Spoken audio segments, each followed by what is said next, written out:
नमस्कार दोस्तों, मैं सुनील एक बार फिर से हाजिर हूँ आप सभी के सामने और मैं स्वागत करता हूँ आप सभी का मेरे चैनल में। दोस्तों, आज भी हमारे समाज में माना जाता है कि महिलाओं की शादी के बाद ज़िंदगी पूरी हो जाती है, फिर वो पति, ससुराल और घर परिवार को ही संभालें। ऐसी ही एक लड़की की शादी उसके माँ बाप ने बड़ी खुशी खुशी से करी। लड़का एनआरआई था तो माँ बाप भी खुश थे कि बेटी खुश रहेगी, विदेश में जाएगी। पर हम जैसा सोचते हैं वैसा होता कहाँ है। इस लड़की की शादी कर तो दी गई, लेकिन शादी के तुरंत बाद उसके पति ने उसको छोड़ दिया और उसे छोड़कर भाग गया। एक लड़की के लिए ये बहुत बड़ा झटका होता है, लेकिन ये लड़की टूटी नहीं, बल्कि वो और अंदर से मजबूत होकर खड़ी हुई और उसने यूपीएससी की तैयारी करी और आईएएस बनकर अपने ऊपर छूटी हुई औरत के लगे कलंक को मिटा दिया। ये कहानी है गुजरात में पैदा हुई कोमल गनात्रा की। कोमल बचपन से ही पढ़ाई में बहुत होशियार थी। वो गुजराती भाषा में पढ़ी और उन्होंने कई दफ़ा अपने माँ बाप का नाम रोशन भी किया। कोमल जब ग्रेजुएशन में पढ़ाई कर रही थी, तभी से उन्होंने सिविल सर्विस की पढ़ाई और तैयारी करना शुरू कर दिया। कोमल के पिता ने उन्हें पढ़ाई के लिए आगे बढ़ने को कभी नहीं रोका। हालांकि कोमल की माँ ज़्यादा पढ़ी लिखी नहीं थी। कोमल ने ओपन यूनिवर्सिटी से 3 भाषाओं में अलग अलग यूनिवर्सिटी से ग्रेजुएशन किया। इसके साथ ही वो पढ़ाई भी कर रही थी और मात्र 1000 रुपये में टीचर की नौकरी भी कर रही थी। जब वो ग्रेजुएशन की पढ़ाई पढ़ रही थी, तभी कोमल की माता पिता ने उनकी शादी एक एनआरआई से कर दी। उनका पति बहुत ही लालची था। उसने कोमल के परिवार से दहेज की मांग की और पत्नी को आगे की पढ़ाई ना पढ़ने के लिए और एग्ज़ाम ना देने के लिए दबाव भी बनाया।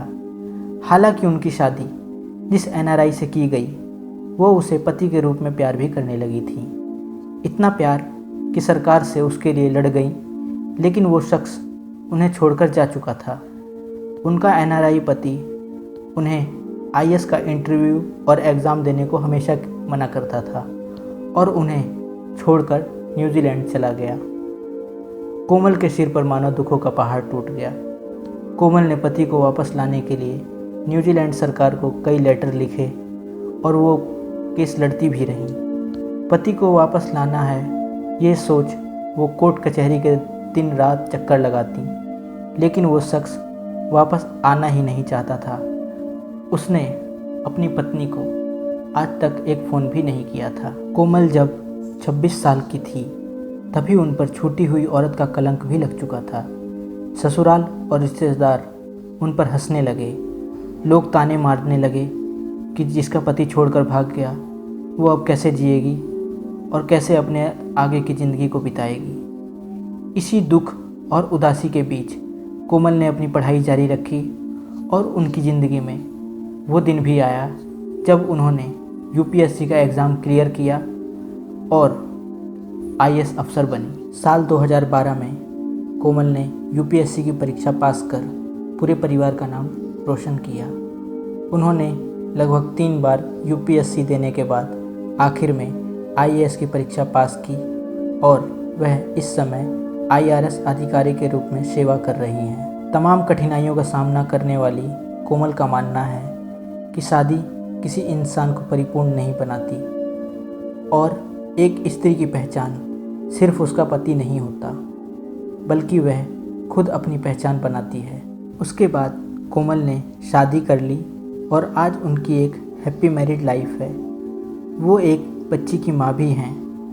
दोस्तों, कोमल की कहानी से सिविल सर्विस एग्ज़ाम की तैयारी कर रही छात्राओं को सीख लेनी चाहिए और अपने पैरों पर खड़ा होना कितना ज़रूरी है।